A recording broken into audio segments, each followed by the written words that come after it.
What's up, YouTube? Welcome to another exciting personal finance video. If you guys are into that stuff, please like this video, subscribe to the channel. Check out my website, My Road to Wealth and Freedom. The link is in the description. Quick disclaimer, I'm not a financial advisor, so please do your own research before making any investment or pursuing any of the strategies I discuss in this channel. If you're unsure, please seek the advice of a financial advisor. All right, guys. It's been a while since I did a video. I think it was like last week or something like that when I picked up this quarter ounce gold Canadian maple. In that video, I had mentioned that I picked up another 1 ounce gold Canadian maple. So I just added it to this stack. It was a 2021. This one's a 2020. It's not this one. It's one of these ones anyway. Yeah, just as part of my, I'm just following my plan of basically diversifying into gold and silver. You know, a percentage of my holdings I like to own physical because I've been a lifelong avid coin collector and that, so I'm more comfortable with the physical than maybe say your average person. I'm buying physical. I'm not trading it. You know, this is kind of a long-term hold to preserve wealth, to you know, as a store of value. Hedge to, you know, my other investments and stuff like that. So before buying gold or silver, please do your own research, obviously.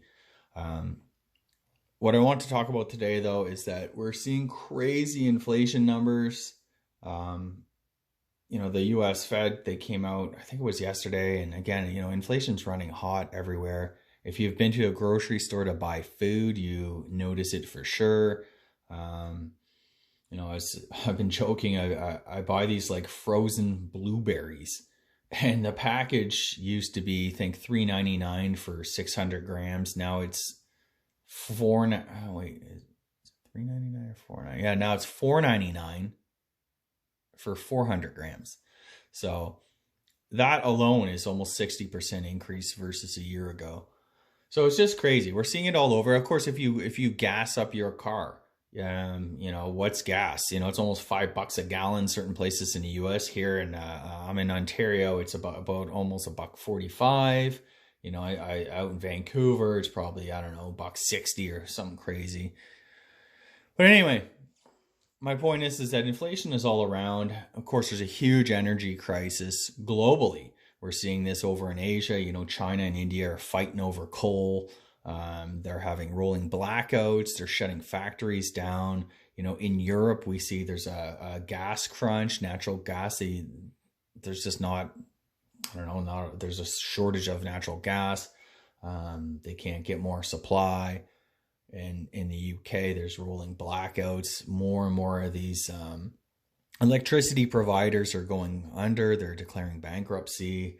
You know, the government regulations are partly the blame, I guess. They can only charge a certain amount, and that's to consume end user consumers, and the amount they're paying wholesale is dramatically more than what they can charge legally through the regulated process or something like that. So, you know, they're going bust. I mean, this is a huge crisis, and we've been seeing this developing for many years. I guess, you know, all the supply shocks and that have come with the health crisis there last year. It's, you know, these are the chickens coming home to roost. You know, they've killed investment in the oil industry globally. You know, last summer about this time, maybe it was in the end of August or early September, we saw ExxonMobil got kicked out of the Dow. Yeah, so it's just kind of a sign of the times. You know, oil companies, energy companies, they were, you know, once market leaders, or at least a big portion of the market. And now we've basically said this critical resource that societies worldwide need to function, you know, to heat our homes, to turn our lights on, to power our computers and vehicles, and the whole, all of commerce. Anyways, we've seen these companies starved of capital, vilified by the, you know, green climate activists and stuff. In Canada, we've had our oil industry completely vilified, demonized. to the point where much of our reserves are effectively shut in and landlocked. They've denied pipeline after pipeline, and they've basically destroyed an entire industry. So hope everybody enjoys paying higher prices to fill up their car and to heat their homes this winter, because this is the type of things that happen when you cut off your nose to spite your face, or when you elect liberal Trudeau to go around the world prancing around, acting all holier than thou, and that we can find a better way. That's all fine and dandy. Enjoy freezing and enjoy paying $1 million at the grocery store, because surprise, energy, oil, yes, gas, all goes into food production. How do you think tractors work? Last I checked, we don't have an electric tractor. And even if we did, you're going to plug that in, and where's our energy come from? Where do we get our electricity? So I think, like I was saying, I don't know if I said this in my past videos or if it's just in conversation with friends and stuff. Everything has become hyper politicized, and it's not just recently. It's been this way for 10, 15 years now. And we just had an election here in Canada, and we have major issues, and instead we elect the same clown as far as I'm concerned. And what do we get? He's running 6 years on a record, and his record is abysmal. It's pathetic. And but hey, the people, let the will of the people speak, and we'll see how that goes. My guess is we're more screwed than we were. Already we're finding, I saw a thing in the press about, the internal finance department documents for Trudeau's government. We're saying that they can't spend any more money unless the Bank of Canada starts to monetize the debt. So hello, Banana Republic. Whether or not it gets to that point, I don't really know. But it's just, again, it's a sign of the times. But anyways, my whole point is this: we had an election, and we never discussed and have a free, fair, and open debate of the actual issues. What are the issues? Yes, there's this climate change going on, but we also have a country to run. We have a huge energy industry that was once the golden cow of Canada.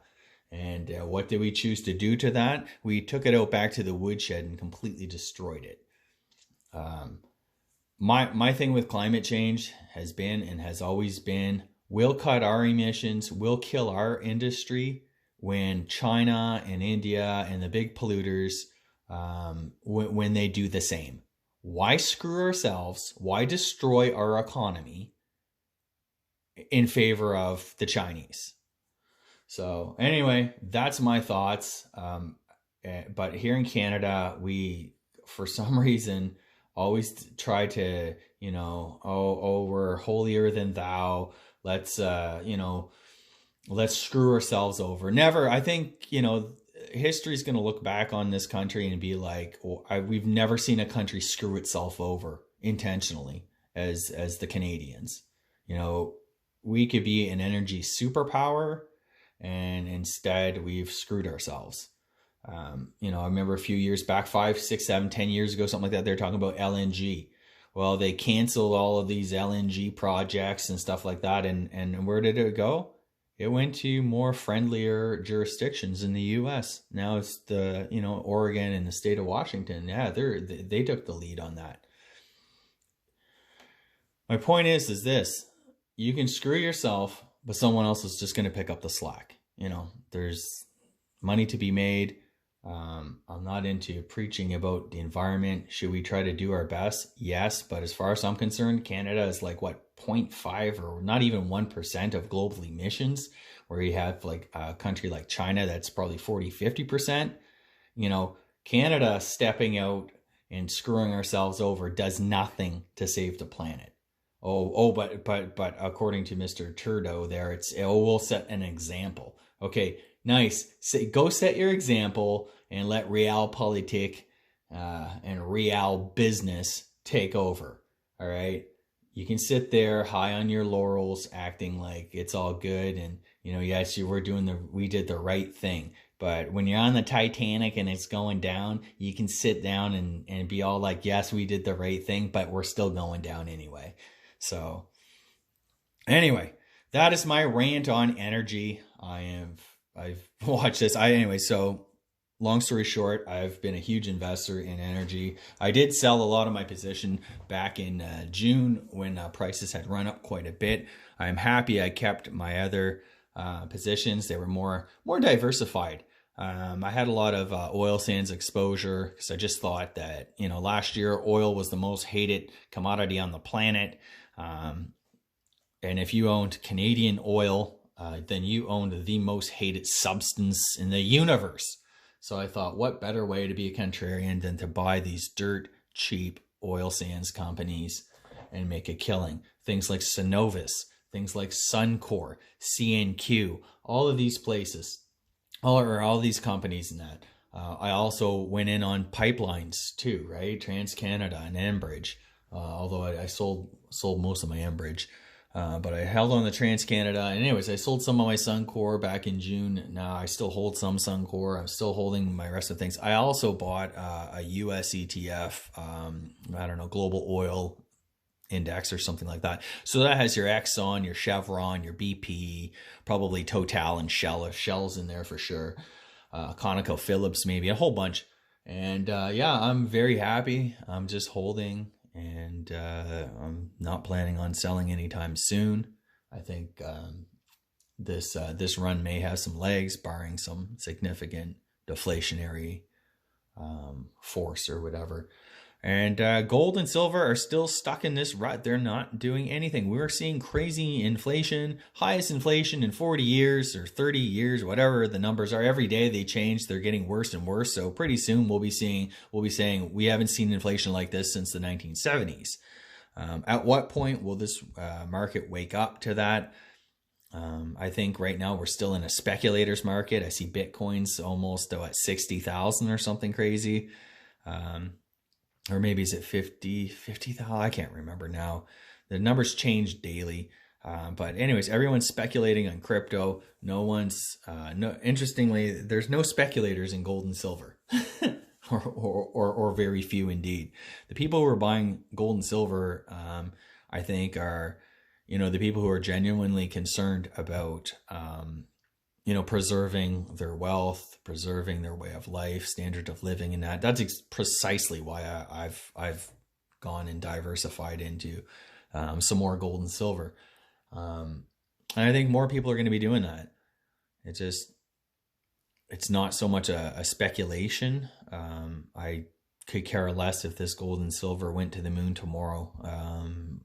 The reason why I'm buying it is just to have that protection. Simple.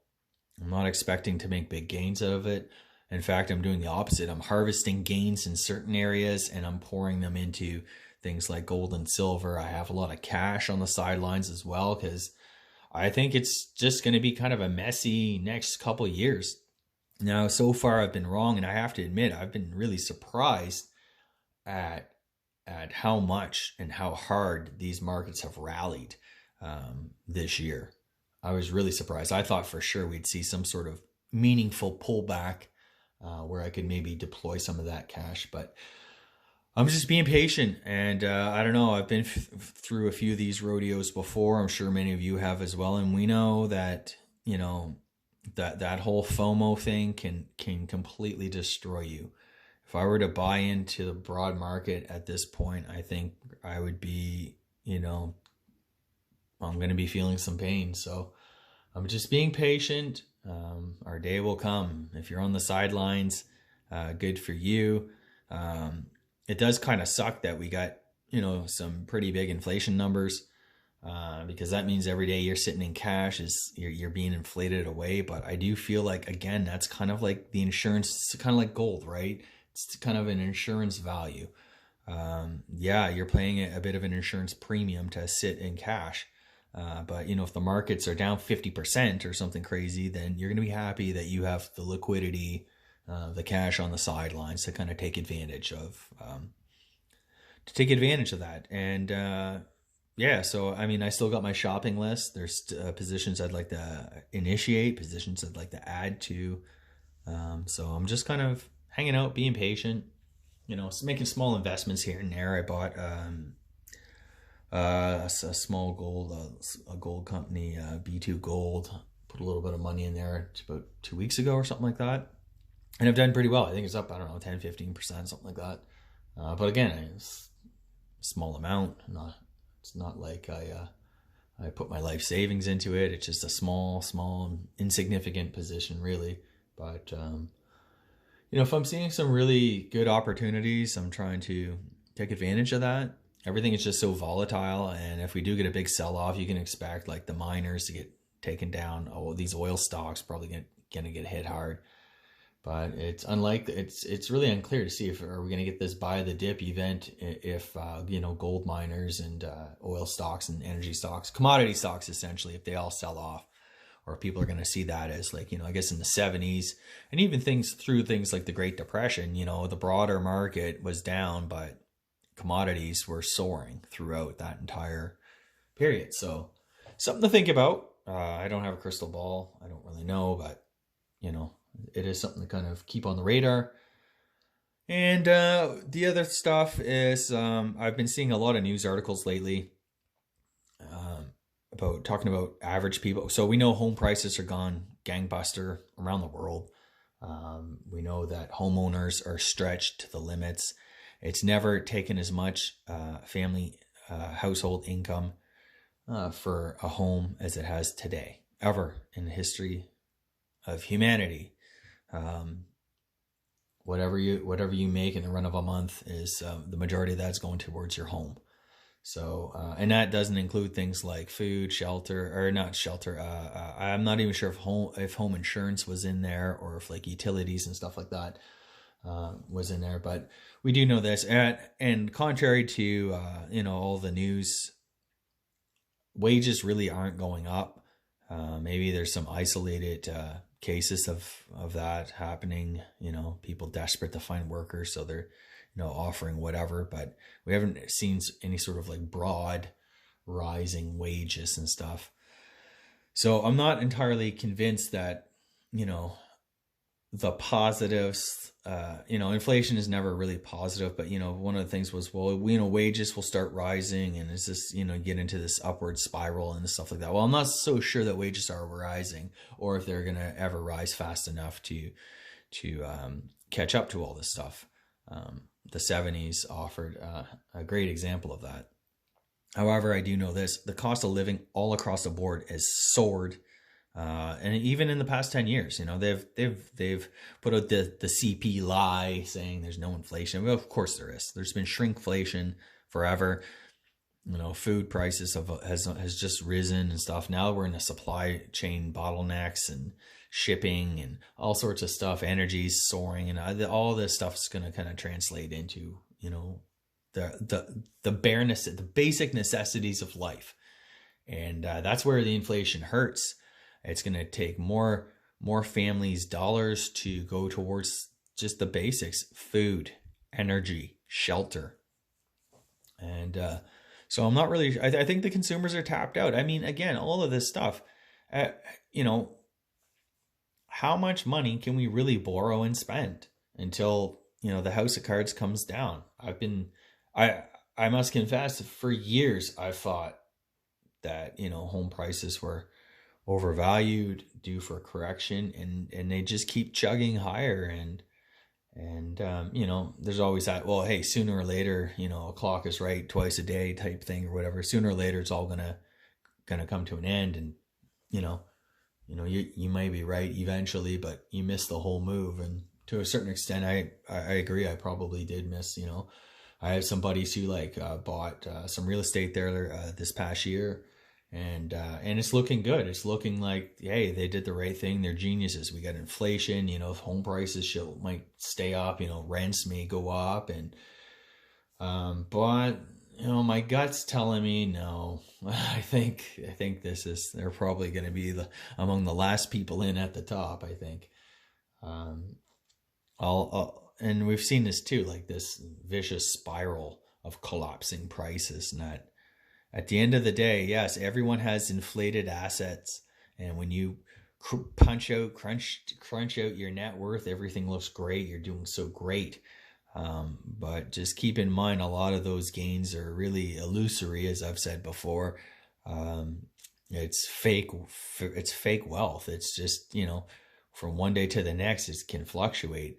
And if things break down like we saw last March, you might not be able to get out of your stock positions. So many people got screwed last March. They couldn't sell.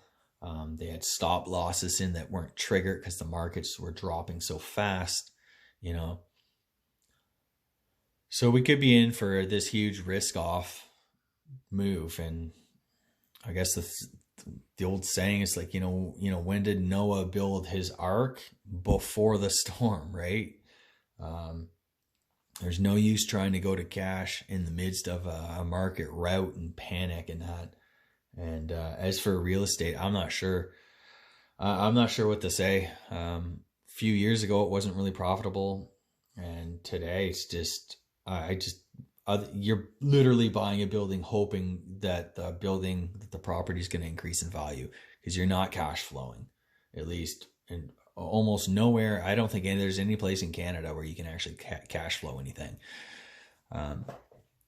So I do think, Canada in particular is among one of the most over indebted nations on earth. We have sky high asset prices. And I'm not sure that's really well deserved. And I do think there will be a reckoning at some point. And when that happens, then I hope to be in a position to maybe scoop up a rental property at a really great deal, jump into the market and stuff. But in the meantime, I got cash and I got precious metals to protect me. And that's been sort of my play. It's boring. I've been paying down debt too. I've gone on about, pay off your mortgage.